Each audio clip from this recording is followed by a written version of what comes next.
Bueno, mi nombre es Rafael Fontecilla, como sale ahí, pero me presento ya al final y quiero dejar a Luis Gallardo, que él va a ser el moderador. Él es un estudiante de medicina del sur de Chile, quien va a estar moderando a los dos panelistas hoy día invitados, que los presento, que son Catalina Salem y Jaime Arancibia. Ellos dos fueron comisionados expertos de la comisión experta que estuvo trabajando al principio del trabajo con la propuesta constitucional, y ellos han estado dando muchas charlas y preguntas y les agradecemos de estar aquí disponibles para contestar nuestras preguntas y aclararnos las dudas y saber qué es lo que es la firme, como decimos, y qué cosas no son así o derechamente son fake news, como le llamamos, y que hay que descartarlas de plano dentro de nuestro análisis.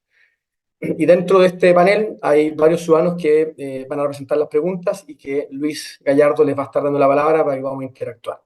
Preguntas por interno al chat y al final dejamos unos 15-20 minutos para los que se están conectando puedan también participar si es que haya algo que no esté claro. Dejo a Luis Gallardo para que comencemos el conversatorio y bienvenido Cata y Jaime y muchas gracias. Muchas gracias, Rafa. La verdad es que hoy nos encontramos en un espacio que es muy valioso, especialmente en un contexto en el que ha sido muy difícil difundir el contenido de esta nueva propuesta. Pero, sin embargo, como siempre, en cada instancia, tenemos la oportunidad de poder escuchar a quienes están dispuestos a contarnos cuáles son las novedades respecto a este texto. Así que agradecemos mucho la presencia de nuestros dos expertos que formaron parte del proceso y que sin duda fueron fundamentales para ello. Y también les quiero contar de que en esa misma línea, la información es muy relevante para estar con la capacidad de opinar y para poder ser parte de las discusiones relevantes, especialmente ahora que estamos muy cerca de una elección precisamente de este texto constitucional. Y por eso desde la Casa Ciudadana nos hemos reunido y hemos realizado una serie de actividades de manera de informar al máximo posible de personas a lo largo de todo Chile. Y así hemos hecho actividades territoriales en muchas regiones buscando mostrar más información sobre este proceso. Y por eso estamos hoy reunidos aquí y por eso queremos desarrollar esta actividad para todos quienes nos están acompañando y quienes nos van a ver posteriormente. Y para comenzar, lo queremos hacer en base a esa misma línea, con la ciudadanía y con diferentes líderes que se han acercado a nosotros a lo largo de todo el tiempo y nos han hecho saber sus dudas. Pero también no solo se vale de los liderazgos que ya están establecidos, sino que también de quienes nos han hecho saber sus dudas de las más variadas formas a través de redes sociales, las conversaciones en la calle, o enviándonos un correo, y por lo mismo también los hemos incluido el día de hoy. Y para mostrar ese valor ciudadano, lo queremos hacer precisamente con nuestros líderes. ¿Y qué mejor manera de hacerlo que con una de las líderes que ha estado marcando la pauta en tema educacional durante el último tiempo y ya más bien durante varios años? Nuestra querida Ingrid Bond, quien va a comenzar esta ronda de preguntas. Así que Ingrid, te cedo la palabra.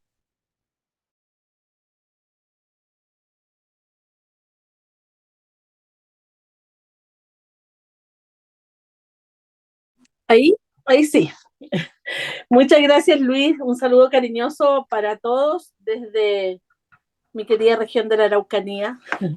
Bueno, para quienes no me conocen, ya dijo mi nombre, soy vocera del Movimiento Ciudadano Con Mis Hijos No Te Metas. Llevamos hartos años en el activismo y la defensa del derecho preferente de los padres y todo lo que significa libertad de enseñanza y, por supuesto, la protección de nuestra infancia. Y en base a eso tengo una pregunta que ha sido muy recurrente en algunos Zoom que hemos estado haciendo y algunas charlas en lo que refiere a las demandas. Y se las voy a leer textual que acá la tengo. Es verdad que cuando el Estado no cumpla con los derechos sociales establecidos en este proyecto, ¿cierto? Habrá una avalancha de demandas ante tribunales con una judicialización para todo. ¿Seremos igual que Venezuela? Esa pregunta se las dejo. Gracias, Ingrid. Y tocas un punto que es muy controversial porque es una duda que no solo surge con este proyecto, sino que también surgió con el anterior y que ha dado muchísima incertidumbre para todos quienes hemos escuchado este comentario. Así que ahora para conocer un poco más al respecto, le quiero ceder la palabra a Cata para que podamos tener un poco de referencia respecto a esto. Muchas gracias, Luis. Buenas tardes. Saludo a todos, en especial a Ingrid, que nos ha formulado esta interesante pregunta.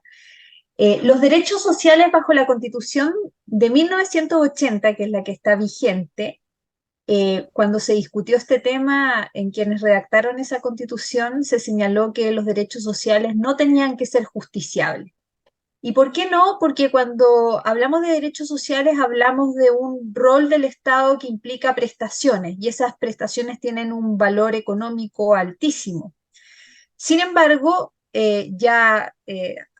con la vigencia de la Constitución del 80 se han ido generando distintas interpretaciones por los tribunales de justicia que sí han hecho justiciables los derechos sociales vía acción de protección.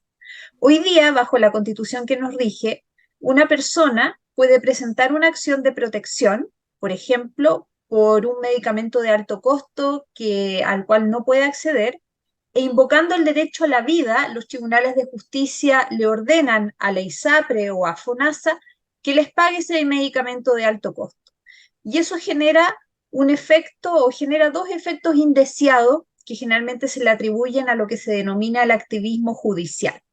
El primero es que se produce un desajuste en el presupuesto nacional, si en el caso, ¿no es cierto?, de FONASA, en el ejemplo que he dado, o bien para los privados que proveen este tipo de prestaciones que inciden en un derecho social. Tiene un efecto económico que los tribunales de justicia no están capacitados para poder apreciar. ¿Ya? Un tribunal de justicia no puede apreciar el efecto económico que va a tener su decisión, y eso hoy día lo vemos en el debate de las ISAPRE, que se dice que va a quebrar todo el sistema porque los jueces no tienen ni la obligación ni la capacidad institucional para hacer ese tipo de análisis. Y el segundo efecto negativo de la justiciabilidad de los derechos sociales en un sentido amplio, como está ocurriendo hoy día con la Constitución vigente, es que se afecta la igualdad ante la ley, porque finalmente son aquellas personas que acuden a los tribunales de justicia los únicos que ven satisfecho su derecho, pero aquellas personas que no recurren a los tribunales de justicia porque no tienen los medios o no tienen la información, no acceden a esa prestación que sí puede acceder una persona que está litigando. La propuesta de nueva Constitución busca corregir esto. Por lo tanto, la premisa que nos plantea Ingrid de que va a haber mucha judicialización, en realidad la propuesta de nueva Constitución busca que eso no ocurra. ¿Y cómo lo plantea para que no ocurra? En primer lugar, en el artículo 23, si mal no recuerdo, en el artículo 23 se le prohíbe expresamente a los tribunales de justicia que diseñen políticas públicas para asegurar los derechos sociales. Y además la propuesta de nueva Constitución determina solamente algunos derechos sociales, como son el derecho a la salud, el derecho a la educación, a la vivienda, al agua y al saneamiento y a la seguridad social. Es decir, aquí no tenemos un listado infinito de derechos sociales, sino que son bastante acotados. Se le prohíbe entonces a los tribunales de justicia diseñar políticas públicas y se le entrega al legislador esa tarea. Entonces, ¿por qué no debería ocurrir lo que nos plantea Ingrid? Porque para que los tribunales de justicia puedan intervenir, si entra en vigencia esta nueva Constitución, se va a necesitar de una ley previa. Es decir, una ley va a tener que entregarle una prestación a una persona. Por ejemplo, usted tiene derecho a un medicamento o usted tiene derecho a esta prestación dentro del marco de las garantías explícitas de salud, lo que se conoce como el GES. Y solamente si alguien me desconoce ese derecho que yo tengo a nivel legal, voy a poder acudir a los tribunales de justicia para exigir su cumplimiento.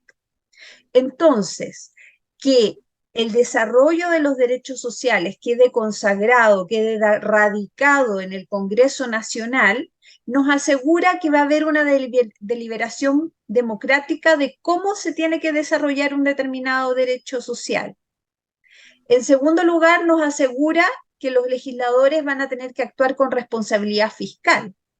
Por ejemplo, en la parte orgánica de la propuesta de nueva Constitución, el presidente de la República, igual como es hoy día, es el único que tiene iniciativa exclusiva de ley, es decir, para iniciar un proyecto de ley, que implique un gasto fiscal, porque el presidente de la República es el responsable financiero del Estado y tiene una responsabilidad política que no tienen los jueces.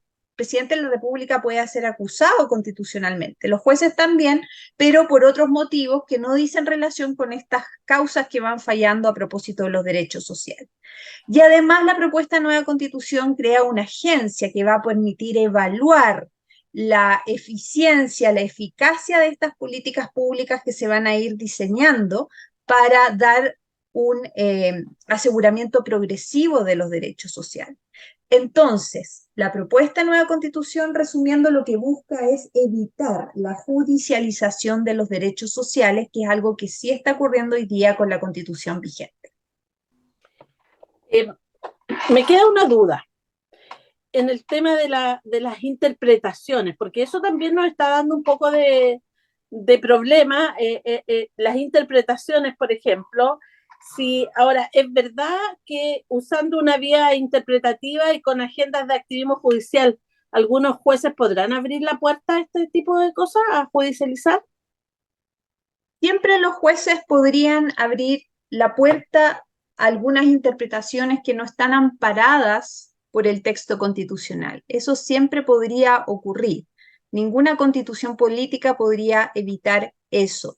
Sin embargo, cuando una constitución política tiene parámetros mucho más explícitos para poder verificar que esa actuación del juez se ajusta o no a ese parámetro que está en la Constitución, en este caso, por ejemplo, es el artículo 25, no el 23, que los tribunales no podrán definir o diseñar políticas públicas, los ciudadanos tienen una herramienta que les va a permitir decirle a un juez, mire, usted está diseñando una política pública. Esa herramienta hoy día no existe en la actual Constitución. La Constitución también entrega un relato.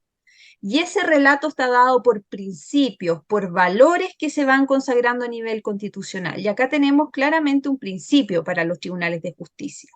Y además en el capítulo de Poder Judicial se agregó otro principio que hoy día es evidente, pero que fue necesario expresarlo más directamente para que no quedara ninguna duda que los jueces deben sujetarse a la Constitución y a la ley. Eso está en el capítulo de Poder Judicial. Y por último, también en ese mismo capítulo se obliga a los jueces a aplicar la ley, algo que hoy día a veces no hacen.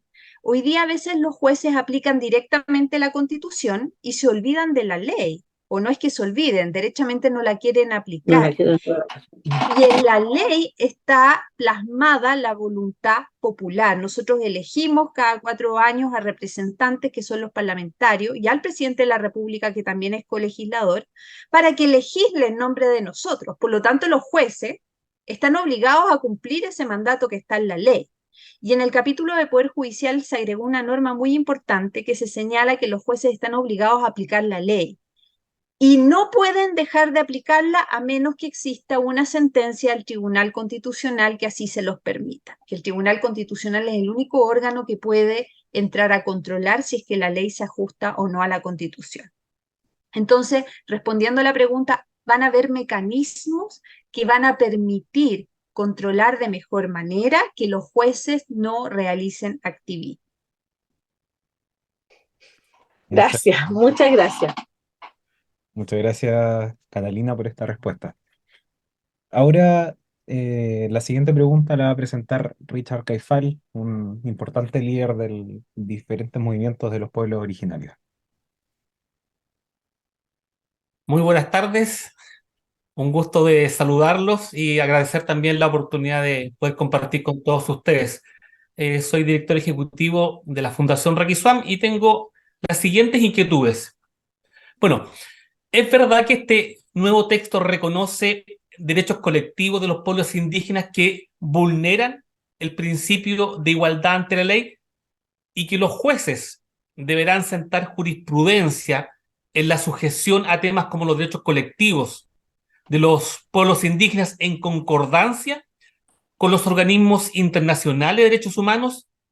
Esto quiere decir, queda el camino hecho para que la Agenda 2030 de la ONU se implante en Chile afectando nuestra soberanía y esté por encima de la legislación chilena.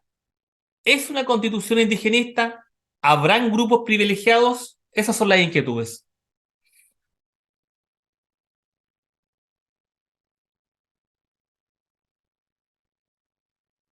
Ahora le cedo la palabra a Jaime. Muy bien, muchas gracias por la invitación. Encantado de estar compartiendo con todos en esta instancia. Eh, a ver, respondiendo a la pregunta de Richard, efectivamente la propuesta constitucional incorpora el deber del Estado de respetar y promover los derechos individuales y colectivos de los pueblos indígenas. Es primera vez que los pueblos indígenas son reconocidos en un texto constitucional, pero de un modo que, en mi opinión, no altera ni afecta la igualdad ante la ley, porque la igualdad ante la ley supone tratar por igual a los iguales y de modo desigual a los desiguales. Y en este caso, los pueblos indígenas y los integrantes de los pueblos indígenas continúan siendo chilenos que pertenecen a una nación única e indivisible, pero que en razón de su pertenencia a una etnia ya reconocida como ancestral, van a tener ciertos derechos individuales colectivos, pero entre personas de una misma etnia en sus relaciones interpersonales y no con respecto a la relación que puedan tener con el resto de los chilenos. Por poner un ejemplo, la ley 19.253 de 1993 reconoce la propiedad sobre tierra indígena, pero esta supone que solo puede ser transferida entre personas indígenas y por lo tanto no constituye un privilegio especial con respecto a la relación que puedan tener con el resto de los chilenos. Siguen sometidos a la misma legislación, a los mismos tribunales de justicia, al mismo código penal, al mismo código tributario, al mismo código civil, etcétera.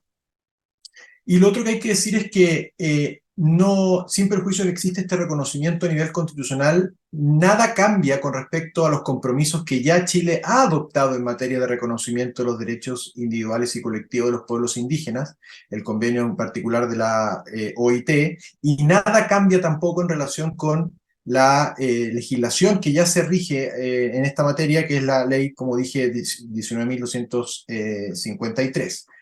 Ahora, en lo que dice relación con tratados de reconocimiento de derechos de pueblos indígenas, la verdad es que Chile continúa siendo un país soberano que va a tener que determinar muy bien a través del Parlamento cuáles tratados se suscriben, cuáles no a futuro, como ya ha ocurrido hasta ahora, e incluso el presidente de la República ahora tiene mayores restricciones para efectos de aprobación de un tratado porque va a tener que informar cuáles normas de un tratado requieren un desarrollo legislativo, cuáles no, de modo tal que el Congreso a la hora de aprobar un tratado esté debidamente informado. Al mismo tiempo se dice que todas aquellas interpretaciones que se conoce como soft law o documentos que emanen de entidades internacionales no van a ser vinculantes para Chile. Se hace esa aclaración porque lo único que vincula a Chile a nivel internacional van a ser los tratados internacionales y por lo tanto lo otro podría servir de referencia, pero no tiene efecto vinculante, que lo que es una aclaración también para evitar esta injerencia indebida de organismos internacionales en nuestra soberanía. Por lo tanto, me parece que existe un reconocimiento de los pueblos indígenas de la mano de lo que ya ha sido parte de las bases de este proceso. Recordemos que una de las 12 bases menciona la existencia de los pueblos indígenas, pero de un modo que resulta totalmente compatible con el estado actual de las cosas que rige la Constitución vigente, y por lo tanto me parece que no existe un atentado a la igualdad ante la ley ni una afectación de la soberanía de Chile en el contexto internacional. Valga la pena decir que en este sentido la propuesta constitucional es muy distinta a la propuesta de la convención pasada, que podríamos incluso calificar de constitución indigenista, por el hecho de que ahí sí que se introducían una serie de privilegios para los pueblos indígenas que incidían en la legislación nacional, que incidían en sus relaciones con el resto de los chilenos, que claramente constituían un privilegio arbitrario frente a la ley, circunstancia que no ocurre bajo esta propuesta. Muchas gracias, Jaime. Ahora vamos a pasar a la siguiente pregunta, eh, que llega también desde un movimiento de, bueno, diferentes movimientos de mujeres, que la va a presentar Jimena Moraga. Así que ahora le cedemos la palabra. Hola, buenas tardes a todos. Mi agrupación es Paz en Chile y la pregunta es la siguiente. ¿Es verdad que la nueva propuesta se elimina, entre comillas, seguro, que impide al legislador limitar o restringir los derechos fundamentales, quedando abierta la puerta para que nos limiten o restrinjan a discreción. Y la segunda parte, ¿se necesitarían 9 votos en el Senado con una ley simple para que esto suceda? Gracias, Jimé. Le paso la palabra ahora a Catalina. Muchas gracias, Jimena, por la pregunta. A ver, en mi opinión, la verdad es que en este punto la propuesta nueva constitución sigue la misma línea de la constitución de 1980 y creo yo que también eleva el estándar. Voy a explicar por qué. La constitución de 1980 le entrega al legislador el mandato para regular los derechos fundamentales. Si ustedes leen cualquier constitución política, se van a dar cuenta que un derecho fundamental a nivel constitucional está simplemente enunciado, el derecho a la vida. ¿Ya? Esa es una enunciación, pero que luego el legislador tiene que desarrollar, como por ejemplo estableciendo como delito el delito de homicidio, el que mate a otro. Eso lo hace el legislador. Alguien preguntaba en el chat, bueno, ¿qué pasa? ¿Qué significa que una vivienda sea adecuada? Las constituciones usan ese lenguaje precisamente para habilitar al legislador que determine en cada contexto histórico qué significa que la vivienda sea adecuada.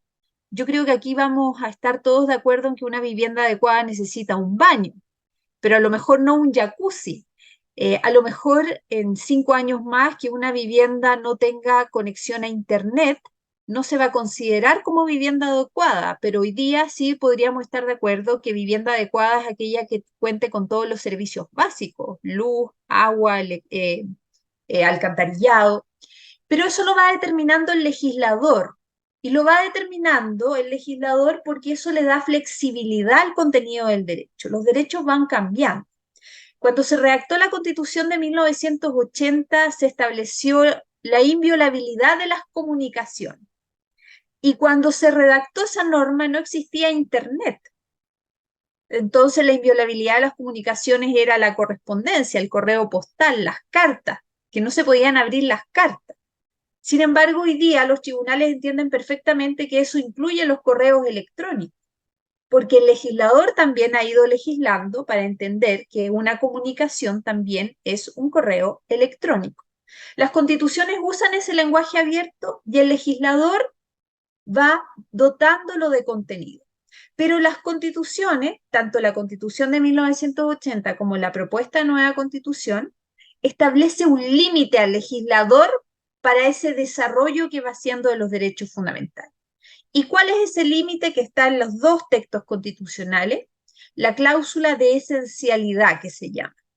En la Constitución de 1980 está en el artículo 19, número 26, y en la propuesta de nueva Constitución está en el artículo 23. ¿Y qué significa esta cláusula de esencialidad? Significa que el legislador no puede vulnerar el núcleo esencial del derecho. ¿Y qué es el núcleo esencial? Aquel contenido del derecho sin el cual el derecho no existe. Por ejemplo, la libertad de expresión. Un elemento esencial de la libertad de expresión es que sea sin censura previa. Si hay censura previa, no hay libertad de expresión. Entonces, cualquier ley que establezca una especie de censura previa se va a considerar como atentatoria de la libertad de expresión. Entonces, ese seguro que está en la Constitución de 1980 se mantiene en la propuesta de nueva Constitución, pero la propuesta de nueva Constitución va más allá y le exige 2 requisitos adicionales al legislador. No solamente que asegure el núcleo esencial del derecho, sino que además los límites o restricciones que imponga un derecho sean razonables.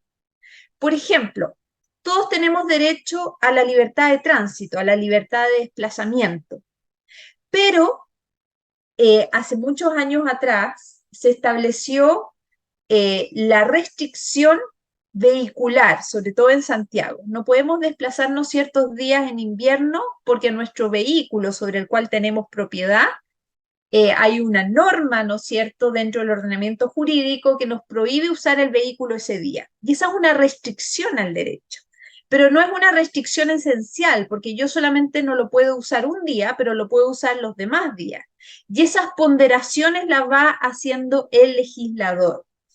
Entonces, los límites tienen que ser además razonables y además justificables dentro de una sociedad democrática, que ese es un límite muy importante porque la democracia en sí misma tiene ciertos límites. Ahora, hay una diferencia entre la constitución vigente y la propuesta de nueva constitución en lo que se refiere a los quórum de aprobación de esas leyes. La Constitución de 1980 parte de la regla general que una ley simple, es decir, aprobada por una mayoría en el Congreso Nacional, basta para regular un derecho fundamental.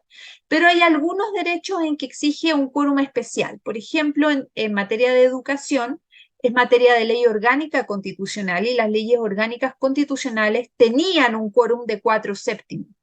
Pero hace muy poco tiempo el Congreso Nacional eliminó ese quórum para las leyes orgánicas constitucionales y lo dejó como la mayoría de los diputados y senadores en ejercicio. Y la reforma constitucional para la Constitución de 1980 hoy día está en los 4/7. Entonces, si ustedes me preguntan a mí, yo creo que con la propuesta de nueva constitución se asegura de mejor manera no solamente el contenido esencial del derecho, sino que la existencia misma del derecho. Porque hoy día el Congreso, por los 4/7 de los parlamentarios en ejercicio, podría eliminar cualquier derecho que existe en el actual texto constitucional. En cambio, con la propuesta de nueva constitución se necesitan los 3/5, que es un quórum mucho más alto. Entonces, ese argumento tenía sentido con el texto original de la Constitución de 1980 o con el texto previo a estas últimas reformas que ha introducido el Congreso Nacional y que han galvanizado el sentido original de la Constitución de 1980, que era tener estas leyes de quórum reforzado y que hoy día en realidad no existen.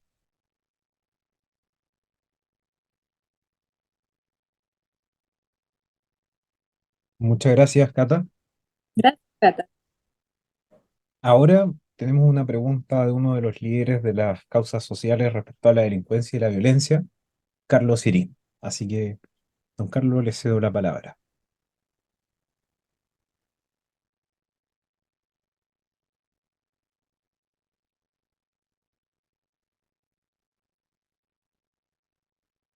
No lo escuchamos, parece.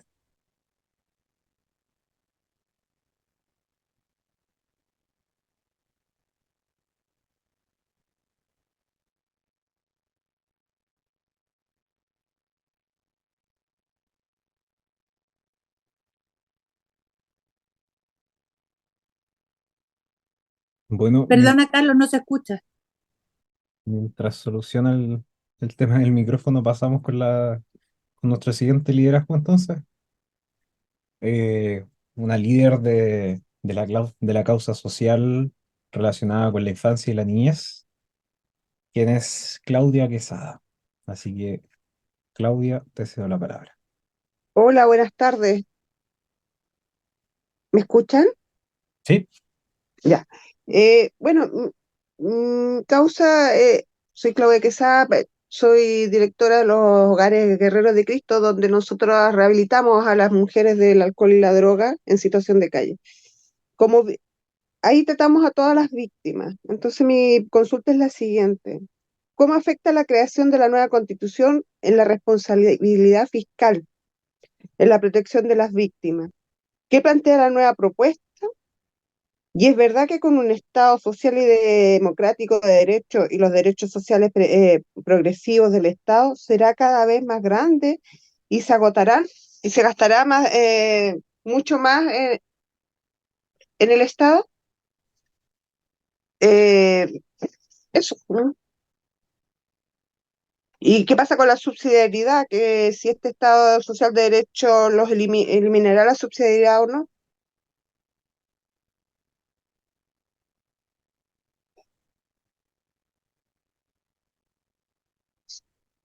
¿Aló? muchas gracias, Claudia. Así que ahora ¿Mm? le cedo la palabra a Jaime.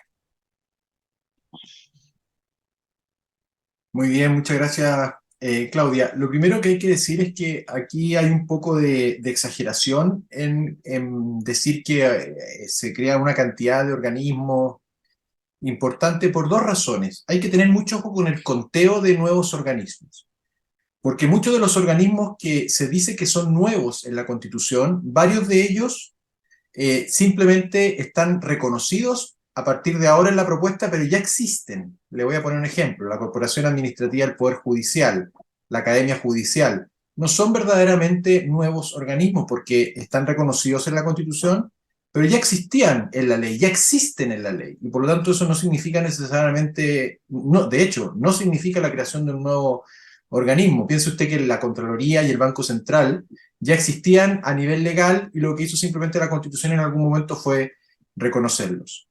Luego hay otros organismos que también podrían ser calificados de nuevos, pero que vienen a sustituir organismos que ya existen. Por lo tanto, en ese caso también uno podría decir, o van a significar eficiencias con respecto a algunos organismos que ya existen. Por ejemplo, el Servicio de Protección a las Víctimas, en el fondo va a absorber parte de lo que hace, por ejemplo, la Corporación de Asistencia Judicial. Entonces, cuando uno va mirando eso, se da cuenta que el número de organismos va disminuyendo, y hay otros que efectivamente son nuevos, pero cuya finalidad es precisamente hacerse cargo de las ineficiencias que tiene el Estado a la hora de elaborar políticas públicas, de controlar la responsabilidad fiscal, de hacer más eficiente el trabajo del Estado.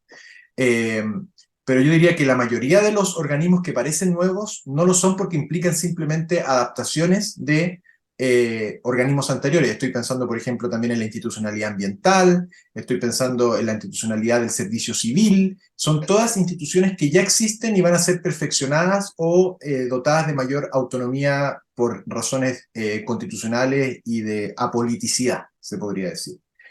Ahora, en relación con la subsidiariedad, la verdad es que la subsidiariedad es una modalidad de Estado social, en mi opinión personal. Por lo tanto, un Estado social subsidiario es aquel que establece prestaciones básicas mínimas para la población, pero resguardando que los particulares, organizados a través de distintas corporaciones, fundaciones, sindicatos, etcétera, puedan también contribuir al bien común y a las mutualidades y a las cooperativas, a las prestaciones sociales.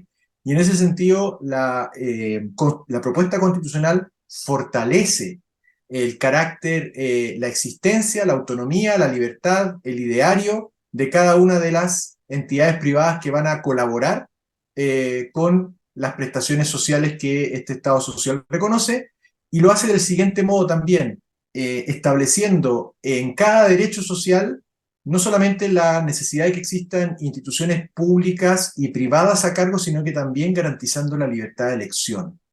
Porque de ese modo esa es la principal herramienta que tiene Chile para que las personas puedan optar entre instituciones públicas o privadas para la satisfacción de sus derechos, con el apoyo del Estado, el fomento del Estado, la regulación del Estado, pero siempre resguardando ese derecho que tiene cada uno de nosotros de poder contribuir al bien común con el fruto de nuestro propio esfuerzo, de nuestro propio talento, y eso podría significar también un resguardo de las clínicas, los hospitales, los colegios subvencionados, los parcialmente subvencionados, los totalmente subvencionados, el rol que puedan tener las confesiones religiosas, el rol de los sindicatos, se consagra la autonomía universitaria.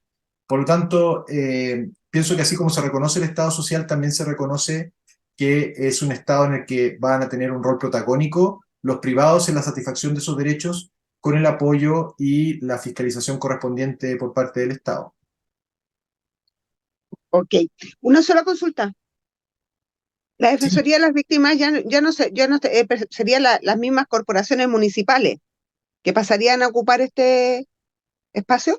Yo diría que no. Las corporaciones municipales, o sea, eso no impide que puedan existir distintos servicios jurídicos prestados por las municipalidades, pero la Defensoría de las Víctimas va a ser una institución en sí misma que se va a hacer cargo básicamente de dos cosas, diría yo. Primero, de la parte de la protección de las víctimas frente a delitos, porque hoy en día, por ejemplo, cuando se comete un delito, el Ministerio Público lo único que hace es perseguirlo por y a nombre del interés público, pero no se encarga de la víctima.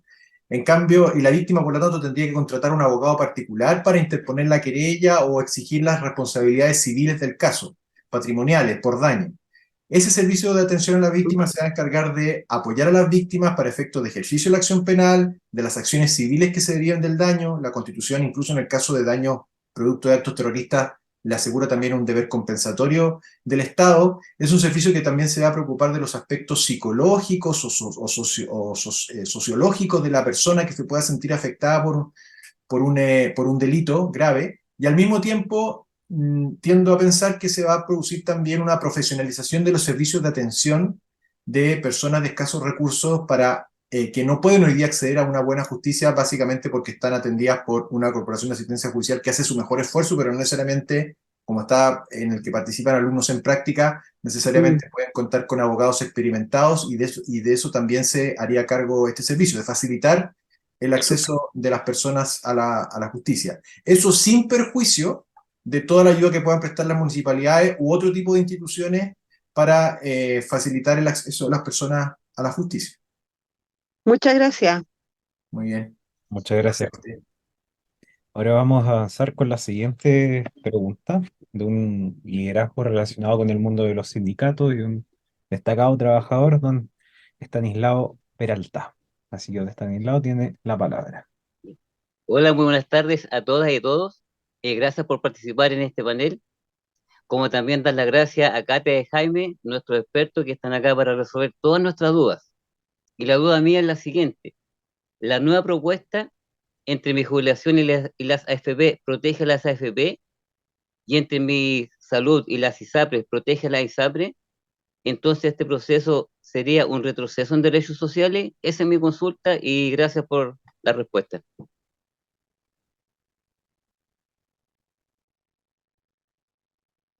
Muchas gracias. Ahora le cedo la palabra a Catalina. Muchas gracias, don Estanislao, por la pregunta, y muy pertinente, porque es uno de los eslóganes que se escuchan a menudo en la campaña, en las distintas intervenciones también en medios escritos, audiovisuales, y a mí me parece que es una caricatura señalar que se constitucionalizan las AFP y las ISAP. De partida, si usted leyera la propuesta desde el artículo 1 al final, nunca encontraría la palabra ISAPRE o AFP. Lo que hace la propuesta de nueva constitución es reconocer y asegurar la libertad de elección de cada chileno para que elija dónde quiere atenderse en materia de salud y para que elija también quién desea que le administre sus ahorros. Y la elección puede ser una institución pública, es decir, perteneciente al Estado. Por ejemplo, si usted desconfía de las AFP, perfectamente el día de mañana podría cotizar sus ahorros en una institución estatal. Y es lo mismo, si usted confía en la salud pública, se podrá atender en la salud pública o bien en la salud privada. Ahora, otra crítica que se ha hecho a esta libertad de elección, que realmente es una libertad de papel, porque solamente las personas con más recursos, por ejemplo, en materia de salud, se podrían atender en las instituciones de salud privada, mientras que las personas que no pueden hacer una cotización mayor en salud se siguen atendiendo en las instituciones públicas. Pero la propuesta de nueva constitución garantiza un plan de salud universal que debe ser proveído tanto por instituciones públicas como privadas. Y eso busca, ¿no es cierto?, asegurar realmente la libertad de las personas si es que el legislador logra diseñar ese plan universal de salud, porque las constituciones no se aplican de manera inmediata como una varita mágica. Evidentemente, esa libertad va a tener que ser diseñada, una institucionalidad por el legislador, y acá el legislador tiene libertad. A lo mejor mantiene el sistema de FP o ISAPRE, o se da cuenta que en realidad ha sido un sistema que no ha funcionado bien y lo sustituye por otro. Perfectamente lo puede hacer. Pero ¿cuál es el límite que tiene? Que siempre tiene que asegurar que sean los chilenos los que elijan dónde quieren ahorrar y dónde quieren atenderse en materia de salud. Eso es lo que hace la propuesta de nueva constitución. Hoy día son las ISAPRE, hoy día son las AFP, pero perfectamente el día de mañana pueden ser otro tipo de instituciones con otras fórmulas de organización, de repartición de utilidades, en fin. Así que la respuesta es que no constitucionaliza ni las AFP ni las ISAPRE, sino que no las declara inconstitucionales, es decir, no son inconstitucionales, pero pueden existir otros modelos distintos a las AFP y a las ISAPRE. Muchas gracias por su respuesta. Queda clarito, al menos para mí. Bueno, me alegro mucho. Gracias, porque yo represento a estas personas y estas estas respuestas a mí me sirven para yo poder transmitirla a un gran grupo de personas. Muchas gracias. De nada. Muchas gracias, Catalina. Ahora aprovecho de preguntar si es que está don Carlos, si es que funciona su micrófono ahora. ¿Funciona? Ya, entonces le cedo la palabra ahora.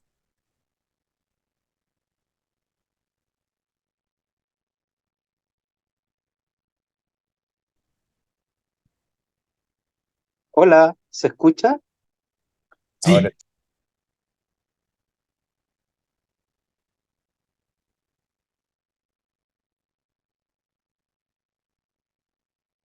ahora lo perdimos. Creo que se le desactivó el micrófono en en el otro dispositivo.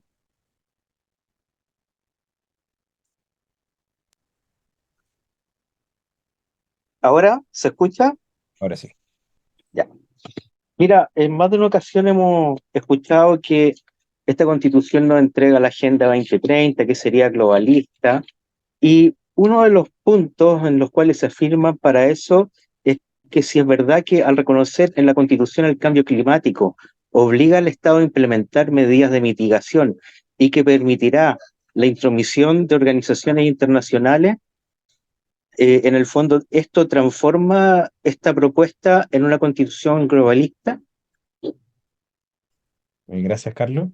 Ahora le cedo la palabra a Jaime para que nos pueda responder esta consulta. sí. Muchas gracias, Carlos, por la pregunta. ¿Se oye? Sí, perfecto. Eh, bueno, efectivamente la Constitución, como usted dice, obliga al Estado a adoptar medidas de mitigación y adaptación de manera oportuna, racional y justa ante los efectos del cambio climático. Pero fíjese usted que el que encargado de hacerlo es el Estado. Y el Estado actúa a través de sus órganos, entre los cuales está el presidente de la República y el Congreso. Y por lo tanto, la única manera que tiene el Estado de Chile de poder hacerse cargo de los efectos adversos del cambio climático es a través del legislador y de los representantes de la ciudadanía. Por lo tanto, continúa resguardada la soberanía del Estado de Chile para ver de qué manera, y cuando le estime conveniente, a través de sus representantes, la nación pueda tomar medidas de mitigación. Ahora, hay que entender también que el capítulo relativo a medio ambiente se llama Medio Ambiente, Sostenibilidad y Desarrollo precisamente porque lo que se busca, y así quisimos dejarlo expresamente consignado, es que toda la protección del medio ambiente tiene que ir necesariamente de la mano del respeto también de los demás derechos y garantías que establece la Constitución y en particular con la posibilidad de asegurar el desarrollo tanto social como económico del país. Por lo tanto, lo que se busca es un equilibrio armónico entre todos los intereses y no simplemente que la protección del medio ambiente, por así decirlo, se imponga y de alguna manera impere una lógica como la que se pretendía en el texto de la Convención de decrecimiento económico, sino que simplemente se trata de reconocer una realidad que prácticamente es pacífica, pero que nos obliga a tomar medidas, pero que vayan de la mano necesariamente con el desarrollo socioeconómico del país. Ahora, no nos transforma eso en una constitución globalista para nada, porque en el fondo el globalismo supone una suerte como de inmersión y de renuncia a la soberanía por parte de la nación, en cuyo caso no existe, sino que lo que simplemente estamos haciendo es insertarnos en la preocupación internacional que existe sobre el cambio climático, sobre todo porque se trata de una realidad que no se puede enfrentar individualmente. Hoy en día prácticamente los problemas climáticos no admiten frontera y por lo tanto el esfuerzo tiene que ser compartido con los estados a través de tratados internacionales y naturalmente eso sigue resguardado como ejercicio de la soberanía. Eh, Chile se inserta en una comunidad internacional que tiene que asegurar sus propios intereses en conjunto y de modo armónico con el resto de los países y por lo tanto yo diría que la protección del medio ambiente es una buena señal. Recordemos que la Constitución chilena de 1980 fue la primera y fue pionera mundial en reconocer el derecho a un medio ambiente, a vivir en un medio ambiente libre de contaminación. Lo que hace esta propuesta es simplemente adaptar esa protección del medio ambiente a los desafíos climáticos del tiempo presente, pero naturalmente, como todo esfuerzo, de la mano del respeto del resto de los derechos y libertades de la Constitución. Eh, o sea que en el fondo, perdón, cuando se nos dice que como muchas veces uno escucha respuestas como es que tenemos tratados internacionales firmados que nos obligan.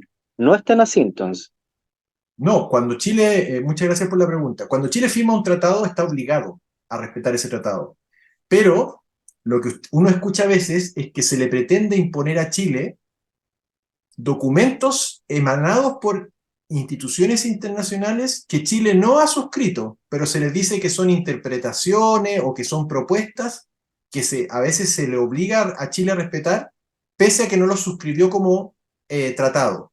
Y la Constitución, haciéndose cargo de ese problema, yo diría que por primera vez en su historia constitucional establece dos distinciones que son muy importantes para efectos de responsabilidad internacional. La primera es decir, que todos aquellos documentos, interpretaciones, guías, orientaciones que no formen parte de los tratados suscritos por Chile, ratificados y vigentes, no son obligatorios para Chile y por lo tanto no se podría obligar al Estado de Chile a respetarlos simplemente porque se trata de documentos emanados por tratados internacionales. Y la segunda idea que introduce la propuesta constitucional es que el presidente, cuando solicita al Parlamento, al Congreso, la aprobación de un tratado internacional, va a tener que indicar bien qué normas del tratado internacional van a ser autoejecutables. Significa eso que van a poder rigen inmediatamente en el ordenamiento jurídico sin necesidad de que el Parlamento desarrolle legislativamente ese tratado, y otras que van a requerir un desarrollo posterior por parte del Parlamento, de modo tal que se distinga muy bien el Parlamento hasta cuál es su esfera de competencia y no pueda ser indebidamente invadido por injerencias internacionales. Gracias. Gracias. Muchas gracias, Jaime. Ahora vamos a pasar allá nuestra última pregunta con un estudiante presente dentro de nuestro panel, Pedro Colosia. ¿Me escucho? Sí. Perfecto. Oye, primero, gracias a los expositores. Y mi pregunta va un poco porque han habido muchos mitos en torno al tema de las Fuerzas Armadas en el texto constitucional. Entonces, quería preguntar si es verdad que se rebaja el rol de las Fuerzas Armadas en su aporte al país, que ya no van a poder ayudar en las catástrofes o, por ejemplo, estar cuidando de los locales de votación en las elecciones. Y también, ¿qué significa eso que dice que las Fuerzas Armadas se van a quedar sin el concepto, que se quede sin el concepto de la Constitución y se deja solo que defenderá la soberanía? La parte final se te cortó un poco, si es que podría repetirla. Ah, ya. No, ¿eso qué significa? Que solo que se saque el concepto de patria de la parte de Fuerzas Armadas y se deje solo que defenderán la soberanía. Muchas gracias. Así que ahora, Catalina, por favor, nos pueda responder esta pregunta. Bueno, agradecerle, Pedro, es un tema que me gusta mucho porque en el pasado me ha tocado trabajar asesorando a una de las ramas de las Fuerzas Armadas, así que es un tema que intelectualmente me gusta mucho. A ver, respecto a la primera parte de la pregunta, es absolutamente un mito de que se disminuye las funciones que actualmente tienen las Fuerzas Armadas. Y este mito se derrumba precisamente con el mismo texto de la propuesta de nueva Constitución. Y voy a citar los artículos. En el artículo 40, número 5, inciso quinto o 5, que está en el capítulo de representación política y participación, dice: el resguardo del orden público durante las elecciones y plebiscitos corresponderá a las Fuerzas Armadas, Carabineros de Chile y Gendarmería de Chile del modo que indique la ley. Es decir, se mantiene este rol que actualmente cumplen las Fuerzas Armadas durante los actos eleccionarios y plebiscitos.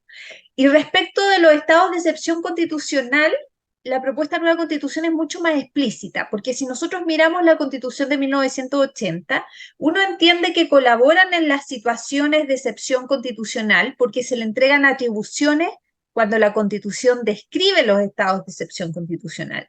Pero la propuesta de nueva constitución no solamente mantiene esas funciones dentro del estatuto de los estados de excepción constitucional, sino que en el mismo capítulo de la defensa nacional, en el artículo 144, inciso segundo, número 2, dice, además colaboran en situaciones de emergencia y catástrofes nacionales, en el resguardo de las fronteras del país y en la cooperación internacional en operaciones de paz según el derecho internacional en conformidad con la Constitución y la ley.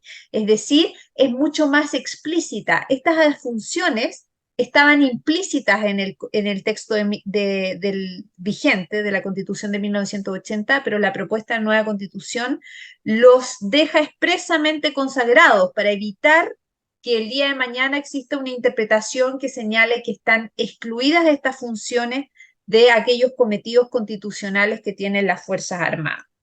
Y respecto a la segunda parte de la pregunta, del concepto patria, yo desdramatizaría que no se use ese concepto en la propuesta de nueva Constitución, porque el concepto patria es más bien un concepto sociocultural más que jurídico. Lo que tenemos que mirar acá es la definición constitucional que está en el artículo 114, y creo yo que ella engloba todos los elementos que hoy día deben tener unas Fuerzas Armadas modernas. ¿Y cuáles son esos? La defensa de la soberanía. Cuando a mis estudiantes primer año les enseñamos derecho político, la soberanía es el poder del Estado. Entonces, cuando yo digo que las Fuerzas Armadas defienden la soberanía, están defendiendo el poder del Estado, ¿no es cierto? Que el Estado siga teniendo el poder que tiene tanto a nivel interno como externo frente a otras potencias extranjeras. Y luego dice que también están destinadas a la seguridad de la nación. La nación es el elemento humano del Estado, es decir, la población. Están obligadas a protegernos a todos nosotros.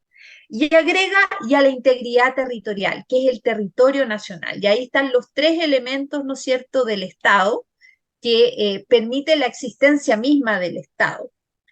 La nación, el territorio y la soberanía. Así que yo creo que es mucho más preciso usar que una constitución use términos jurídicos, y en este caso se sustituyó el concepto de patria por términos que son jurídicos y apropiados para definir cuáles son los cometidos constitucionales de las Fuerzas Armadas. Muchas gracias, Catalina. Y ahora, para dar el último puntapié, nos vamos con Claudio Salinas, nuestro director ejecutivo de la coordinadora y también uno de nuestros voceros de la Casa Ciudadana, que nos va a dar una pregunta.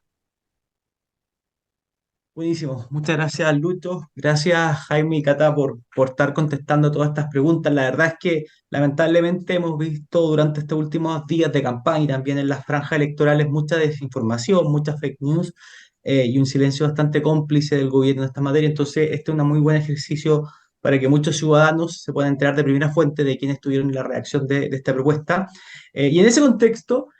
hoy día hay un tema que la expresidenta Bachelet se metió de lleno a la campaña, ya hoy día con una actividad pública que tuvo, y salió diciendo que esta propuesta de texto constitucional es un retroceso en los derechos de las mujeres. En particular señaló que va a declarar eventualmente, podría declarar inconstitucional el aborto en tres causales, que es una ley que hoy día una ley vigente. Entonces, ante las declaraciones de la presidenta Bachelet en ese sentido, ¿qué respuesta le podemos dar desde quienes estuvieron participando en la comisión experta y que saben con mayor detalle cómo quedó esta propuesta de texto constitucional?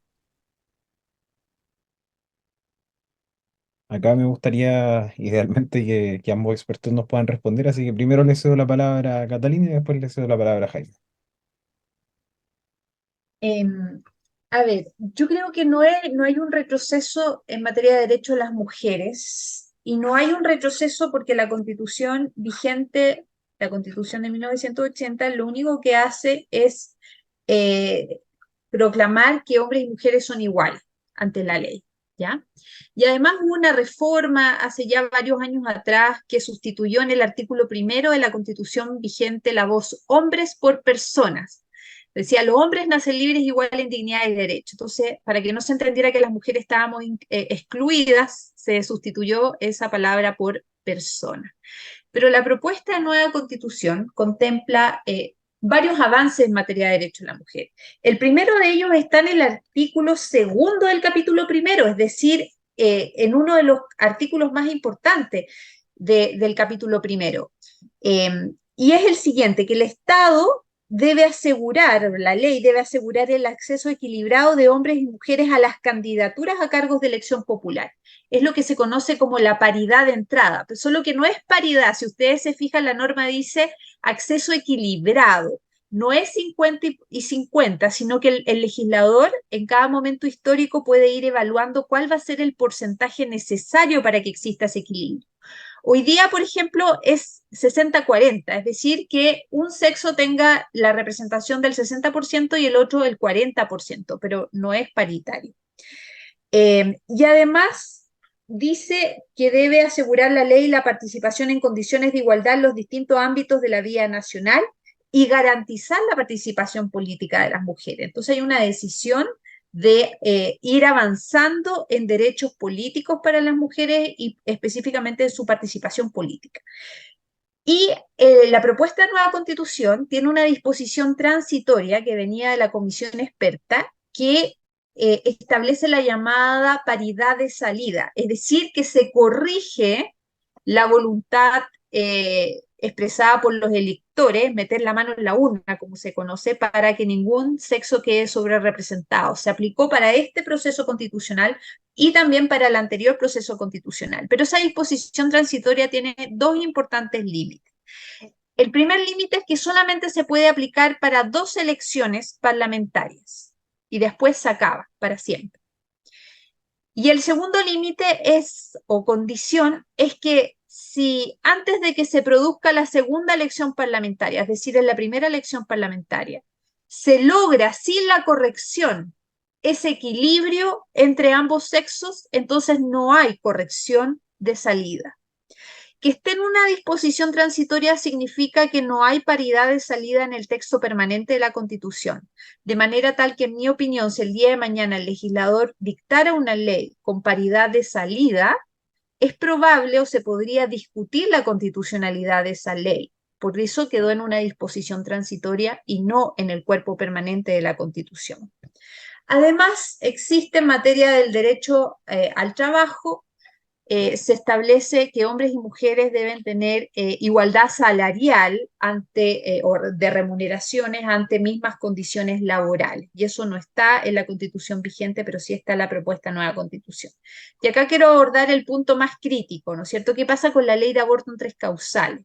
¿Por qué? Porque la Constitución vigente señala que en el derecho a la vida, que señala que el que está por nacer debe ser protegido por el legislador, pero esa voz el que fue sustituida por el quién, reconociendo que el nasciturus, la persona que está por nacer, es persona, no es un objeto, sino que es persona. Entonces la pregunta es, ¿hasta dónde vaya a llegar la protección de esa persona que está en el vientre materno? Creo yo que esa es una discusión que se va a tener que dar en el Parlamento. ¿Hasta dónde va a llegar esa protección? Pero siempre reconociendo que el que está en el vientre materno es una persona. Respecto a la ley de aborto en 3 causales, la disposición segunda transitoria del texto de nueva Constitución señala que toda la legislación que está actualmente vigente se mantendrá vigente a menos que ocurran cualquiera de estas 2 condiciones: que el mismo Congreso la derogue, es decir, para que se derogue la ley de aborto en 3 causales tendría que existir una ley aprobada por el Congreso Nacional y por el presidente de la República para que derogue esa ley, ¿ya? Y ahí tienen que haber mayorías dentro del Congreso Nacional para que eso ocurra. Y la otra opción es que el Tribunal Constitucional inaplique esa ley, es decir, en un caso concreto que está conociendo un tribunal de justicia, declare que no se aplique esa ley y que después eventualmente se ejerce una acción de inconstitucionalidad para que la declare inconstitucional con efecto general. Pero el problema de esa vía es que los quórum para declarar inconstitucional una ley ante el Tribunal Constitucional son altísimos y es muy improbable que eso ocurra. La actual integración del Tribunal Constitucional, por ejemplo, no permitiría declarar inconstitucional la ley de aborto en 3 causales. Entonces, las probabilidades de que realmente ocurra que se declare inconstitucional o se derogue la ley de aborto en 3 causales son bastante mínimas. Y por eso a mí me parece que es más bien un eslogan que requiere de varias precisiones y matices para verificar que eso ocurra en la realidad.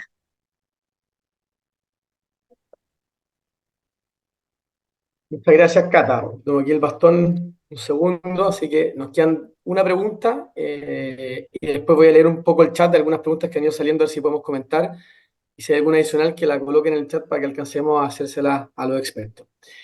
La última pregunta que teníamos es relacionada con el Banco Central. Mucho se habla de que esta propuesta constitucional hace menos independiente el Banco Central y que va a estar de alguna manera obligado a tener que implementar políticas públicas del gobierno de turno. ¿Qué tan cierto es esa aseveración? Esa pregunta se la hago a Jaime. Sí, no, la verdad es que no tiene nada de cierto, creo yo. El Banco Central queda más protegido en esta propuesta constitucional incluso que en la constitución vigente, porque hay ciertos aspectos en la constitución vigente que no están regulados por la constitución, sino que están en materia de ley orgánica del Banco Central y por lo tanto sometidos a los quórums de mayoría en ejercicio de los parlamentarios presentes, o sea, la mayoría de los parlamentarios en ejercicio, y que la propuesta constitucional que estamos presentando lo incorpora en la Constitución precisamente para asegurarles una estabilidad mayor que lo que significa una reforma de 3/5, que es la que está proponiendo. Por lo tanto, yo diría que está lejos, o sea, yo he escuchado, por así decirlo, eslogans que uno podría decir, mira, hay una interpretación que podría de alguna manera generar ese riesgo, pero me parece que a la hora de buscar eslogans, el último lugar donde yo buscaría algo como para decir que la Constitución retrocede es en materia de Banco Central. Y por otro lado, yo diría que el Banco Central, esta es una opinión muy personal, pero yo creo que el Banco Central es la institución más resguardada de todas. Lo digo por la experiencia de la convención, porque la convención, el proyecto de la convención tocó a la mayoría de las instituciones del Estado y la que permaneció más incólume fue el Banco Central. O sea, eso es lo que habla de la fuerza que tiene el Banco Central, del prestigio, de la solidez institucional, que ni siquiera el texto de la convención, que afectó a casi toda la institucionalidad vigente, trató de afectar el Banco Central y por lo tanto yo diría que para nada resulta plausible pensar de que la propuesta está menos protegida que la Constitución vigente. Ahí Jaime va a ¿Puedo agregar algo, Rafael? Perdón. Dale, Que para reafirmar lo que ha señalado Jaime, yo fui la presidenta de la Subcomisión de Función Jurisdiccional y Órganos Autónomos que precisamente nos correspondió redactar ese capítulo del Banco Central. Y lo que ha señalado Jaime lo logramos trabajando en conjunto con el Banco Central. La presidenta del Banco Central fue varias veces a la subcomisión a conversar con nosotros y están todos los videos en YouTube de esas sesiones. Y fueron destacados economistas los cuales consultamos en sesiones públicas sobre la regulación del Banco Central y todos coincidieron que la regulación que quedó en la propuesta de nueva constitución era la adecuada para un banco central, ¿no es cierto?, que conserva todos sus elementos esenciales actuales, pero también con una mirada de futuro. Así que para también transmitirles esa tranquilidad. gracias, Carla. Y entonces, en resumen, si entendimos bien, una de las cosas es que los consejeros del Banco Central, de alguna manera, el gobierno de turno los puede presionar con no nombrándolos para el siguiente periodo, o de alguna manera amenazándolos con que no puedan continuar, y entendemos de que los quórums para elegir a esos miembros, entiendo que es lo que sube también, ¿cierto? Eso es parte de lo que también hace que sea más independiente el Banco Central, ¿cierto? A ver si lo entendimos bien. Sí, y se mantiene la institucionalidad actual, que es la que ha funcionado perfectamente. Ahí no hubo modificaciones en ese sentido. Perfecto. Oigan, oye, muchas gracias por las preguntas. Hicimos 10 preguntas que fueron resumen de todo lo que nos enviaron, que creo que pasamos por varios temas. Quiero comentar un par de cosas que han ido escribiendo en el chat, que son varias, no las voy a nombrar todas por temas de tiempo, pero que algunas podría comentar Jaime o la Cata sobre lo que ustedes fueron diciendo, y si nos pueden comentar. Una era, ¿quién fiscaliza que la responsabilidad fiscal se cumpla y cómo fiscalizan los ciudadanos a los jueces? Yo creo que esa parte fue con la parte de los derechos esenciales, de los derechos fundamentales, o la parte de decir la responsabilidad fiscal con todo lo que significa y ese control que se le puso a la Constitución, pero cómo se ejecuta eso. No sé si Jaime o Cata quieren saltar ahí Ah, muy al bien. escenario. Jaime, que yo Muy siento que he bien. hablado tanto. No, no, está muy bien. Eh, a ver, la responsabilidad fiscal está pensada en dos niveles, se podría decir. Primero, en el nivel legislativo. Y eso supone que el legislador no puede endeudar al Estado más de lo que el Estado puede soportar. Y por lo tanto, para esos efectos, se crea una unidad de impacto regulatorio y de evaluación de políticas públicas que lo que va a permitir es precisamente asesorar al Congreso y a los órganos colegisladores, incluido el presidente de la República, en el impacto, eficiencia y gasto que va a significar cada una de las políticas públicas que se quieran incorporar. Es una entidad además que goza de autonomía, que se espera que tenga el mismo prestigio profesional del Banco Central, la misma transversalidad del Banco Central, precisamente para que las políticas públicas tengan proyección a largo plazo y no impliquen desembolsos indeseados. Eso por un lado. Pero luego la responsabilidad fiscal también implica que aquellos gastos que ya están previstos en la ley de presupuesto y que por lo tanto simplemente le queda a las autoridades ejecutar conforme a la ley de presupuesto también sea responsable. O sea, lo que implica eso es evitar el derroche innecesario, el derroche o los gastos innecesarios. Y respecto de ese tema, naturalmente sigue vigente el rol de la Contraloría en el control del gasto público, a la que se le incorpora también el deber de controlar la probidad de los funcionarios, porque normalmente muchas veces esos desórdenes se producen por problemas de probidad, y por lo tanto yo diría que la responsabilidad fiscal queda resguardada, por un lado, a través de la primera institución que mencioné, y en el caso de los funcionarios públicos, sobre todo de aquellos que manejan fondos, que son los que están en la Contraloría, en la administración pública, a través del control que pueda ejercer la Contraloría General de la República. Perdón, perfecto, Jaime. Y la otra pregunta que estaba acá es más Perdón, enfocada en...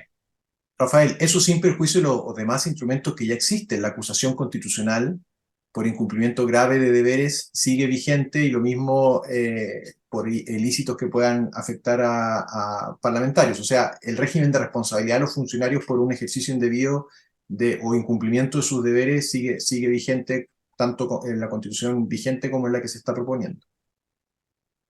Claro, perfecto. Hay otra pregunta relacionada a qué es lo que es, cosas que preocupan de respuesta en términos de palabras. Por ejemplo, qué es lo que es derecho a la vivienda adecuada. ¿Quién define lo que es adecuado? Hay otra pregunta que hablaba de quién define lo que es razonable o qué es lo que es oportuno, racional o justo. ¿Cómo se define o cómo se interpreta eso o cómo se entiende jurídicamente? Qué bueno, porque quería responder la dama y he estado leyendo con mucha atención todo lo que ha ido posteando en el chat. Y yo creo que hay dos respuestas. Por ejemplo, en materia de vivienda adecuada, cuando la propuesta de nueva constitución mandata al legislador para que desarrolle un derecho social, como la vivienda adecuada, el legislador lo tiene que definir. Y eso ocurre también con la constitución vigente. Por ejemplo, la constitución vigente establece el derecho a vivir en un medio ambiente libre de contaminación. Pero la constitución no define lo que es contaminación. Lo hace la ley de bases generales, la ley de bases generales del medio ambiente. Y ahí se define lo que es un contaminante. Se definen los tipos de contaminantes. El reglamento además detalla las cantidades de contaminantes que tienen que estar presentes en el medio ambiente para que entendamos que un medio ambiente es contaminado. Porque el derecho funciona en base a distintas fuentes. Una fuente es la Constitución, pero luego viene la ley y luego vienen los reglamentos. Y todas estas normas jurídicas son las que permiten ir dotando de contenido ese lenguaje abierto que tiene la Constitución. La Constitución no puede definir todo, porque si no tendríamos un código interminable y sería innecesario tener leyes, sería innecesario tener reglamentos. Y además sería muy rígida la realidad si todo quedara definido en la Constitución política. Entonces, por una parte, el legislador tiene un mandato para ir definiendo esos conceptos que son abiertos. Pero en segundo lugar, tenemos un mandato para los jueces, por ejemplo, para el Tribunal Constitucional, razonabilidad, límites que sean justificables en una sociedad democrática. Esas son voces que se le están entregando para que el Tribunal Constitucional vaya dotándolas de contenido. Pero el Tribunal Constitucional no puede arbitrariamente elegir cualquier definición. La propuesta de nueva constitución se construyó en base a nuestra tradición constitucional. ¿Y qué significa eso? Que ya hay muchos conceptos como el de razonabilidad, discriminación arbitraria, por ejemplo, seguridad nacional o seguridad de la nación, y tantos otros conceptos abiertos que han sido trabajados tanto por la jurisprudencia de los tribunales de justicia, en que ustedes le preguntan a cualquier abogado y le va a preguntar qué es discriminación arbitraria y les va a citar una frase que reiteran continuamente las cortes de apelaciones cuando conocen las acciones de protección. Pero también la doctrina, los autores, lo que hacemos los académicos como Jaime y yo, nosotros siempre estamos analizando, investigando, estudiando cuál es el significado para esas palabras que usan los jueces. Y eso es lo que se denomina la doctrina, y después los tribunales de justicia citan los trabajos de los académicos y se va generando una línea uniforme en donde toda la comunidad jurídica entiende lo mismo respecto de una determinada palabra. Y algo que facilita eso es que existe una coherencia en la propuesta de nueva constitución. Yo creo que esa coherencia está en este texto, como también lo está en la Constitución de 1980, porque siguen una misma tradición. Lo que no estaba en el proyecto rechazado el año pasado. El proyecto rechazado el año pasado respondía a distintas doctrinas, a distintas escuelas, a distintas ideologías, y eso impedía realizar una interpretación uniforme del texto. Habían partes de esa propuesta que se basaban en una visión ecocéntrica y no antropocéntrica, por ejemplo, en materia medioambiental. Entonces, un juez enfrentado el día de mañana con esa propuesta que se rechazó a un caso, la verdad que la Constitución no le entregaba ningún parámetro para poder decidirlo en base a una u otra concepción. Tengo que decidirlo en base a una concepción indigenista o ecocentrista o ecológica. La propuesta rechazada el año pasado no daba una respuesta porque era incoherente. Entonces el juez podía elegir lo que a él le apeteciera para dar respuesta a un caso. En cambio, esta propuesta de nueva constitución, igual que la constitución de 1980, sigue una misma escuela, una misma tradición jurídica, y por lo tanto un juez que se sale de esa tradición jurídica, inmediatamente la comunidad jurídica se lo va a hacer notar. Y aquí viene, ¿no es cierto?, cómo se controlan los jueces. Uno de los medios es precisamente la misma comunidad jurídica. Si es un juez de primera instancia, uno de los abogados de las partes le va a decir a su superior jerárquico a través de los recursos, mire, este juez se está apartando de lo que usted, Tribunal Superior, usted, Corte Suprema, siempre ha entendido por esto. Entonces, eso creo yo permite despejar que estos conceptos, digamos, van a ser llenados con un contenido arbitrario. Creo que eso no sucede y ninguna constitución del mundo puede definir todos los conceptos que ella misma contiene. Muchas gracias, súper clara la explicación. Bueno, allí creo que pasamos todas las preguntas. Hay algunas que puede haber sido que no estén contestadas del todo. Vamos a enviar un documento con un resumen de cada pregunta. Esto lo grabamos, así que lo vamos a poder resumir para que sea rápido de leer y lo puedan compartir con sus cercanos, sobre todo con los que están indecisos o que tengan dudas. Y dar las gracias a Jaime y la Cata por el tiempo, por todo el entusiasmo que le colocan en esto. Yo sé que esta es una de muchas, así que encantado, lo estaremos siguiendo. Si sale alguna otra cosa, a lo mejor les pedimos ayuda para que nos sigan informando. Y agradecerle también a todos los que se animaron aquí a estar preguntando como representantes ciudadanos, a todos los que se conectaron, que espero que lo hayan pasado muy bien. Y quiero dejar para cerrar a Claudio Salinas, que es nuestro vocero de la Casa Ciudadana, para que nos cuente un poco lo que viene y ¿sí?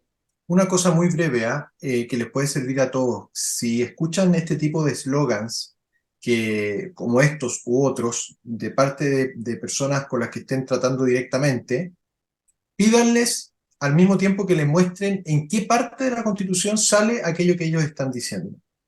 Porque muchas veces se van a dar cuenta ustedes mismos leyéndolo que no es así. Entonces, esto no es llegar simplemente a tirar el eslogan gratuito, sino que muchas veces digan, dígame usted en qué parte está lo que usted está criticando. Y se van a dar cuenta que muchas veces o no es verdad o es una exageración. Dar ese consejo. Totalmente, yo sumo lo que dice Jaime, la verdad que en los chats la gente empieza a hablar y hay una especie, esto como todos los que están aquí interesados, me imagino que están conectados porque les interesa, pero hay muchos videos de YouTube, muchos videos de WhatsApp que llegan con gente interpretando, diciendo cosas, y que la verdad que nos han dado el tiempo que tiene Jaime, la Cata y muchos expertos que estuvieron en esto, que han estudiado y que realmente te hablan desde lo jurídico y no desde una interpretación que al final siempre puede pasar cualquier cosa cuando uno trata de buscarle la quinta pata al gato. Así que se agradece la consistencia y la objetividad. Y dejo a Claudio para que nos dé un cierre final desde la Casa Ciudadana. Buenísimo, muchas gracias Rafa. Bueno, gracias Cata, gracias Jaime por la oportunidad de poder haber resuelto estas dudas. Creemos que hoy día lo principal que podemos hacer nosotros como movimientos, como organizaciones de la sociedad civil, ser voceros, voceros de cómo están nuestras causas tratadas en esta propuesta de texto constitucional, comentarlo con la gente que día a día está junto con nosotros, por tanto va a ser de gran utilidad lo que está en esta conversación del día de hoy y esperamos también que en lo sucesivo cada uno de los que se conectaron y también con las cápsulas que vamos a sacar de esta conversación las podamos distribuir de la forma más amplia posible, de tal forma que muchas personas se puedan informar adecuadamente de esta propuesta y lo más importante, tomen una decisión informada este próximo 17 de diciembre. Así que muchas gracias a todos por participar y nuestro compromiso va a ser seguir informando. Que estén bien. Muchas Muchas gracias a gracias. todos.